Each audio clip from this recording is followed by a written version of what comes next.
Национальный музей был открыт в начале 20-х годов. Тогда он назывался Окружной музей по истории культуры и религии. И только в 1936-м получил статус краеведческого после объединения двух автономных областей – Чеченской и Ингушской.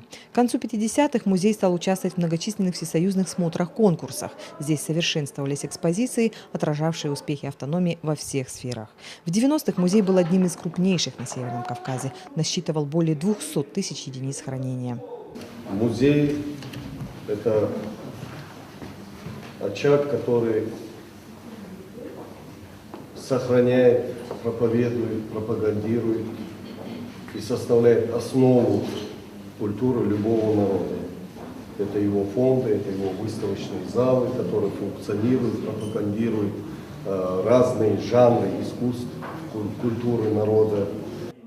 Историко-культурное наследие чеченского народа не раз подвергалось тяжелым испытаниям времени. Основной ущерб нанесли военные действия в середине 90-х. Почти уничтожена материально-техническая база, разграблены и утрачены музейные фонды, бесценные памятники истории и культуры. 2007 стал для музея переломным. Руководство республики делает все, чтобы вернуть ему былую славу. Экспозиции постоянно обновляются, проводятся многочисленные выставки. Больше 100 картин отправлены на реставрацию. В структуре музея уже 6 филиалов. Рамзан Ахмадович Кадыров, руководство Министерства культуры Чеченской Республики в лице Николая Владимировича Макаева прилагают большие усилия к развитию материально-технической базы нашей республики. Так, по федеральной целевой программе завершается строительство нового музейного комплекса Национальной музея Чеченской Республики. Общая площадь этих вновь создаваемых площадей составляет 5000 квадратных метров. Это будет по своей оснащенности очень современное здание, отвечающее практически всем требованиям музейного дела.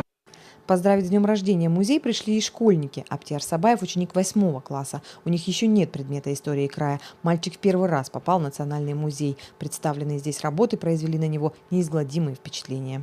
Я даже не мог подумать, что здесь могут быть такие предметы. Я ожидал, на первый взгляд, что здесь будут только наши предметы национальные, а здесь оказались очень разные картины.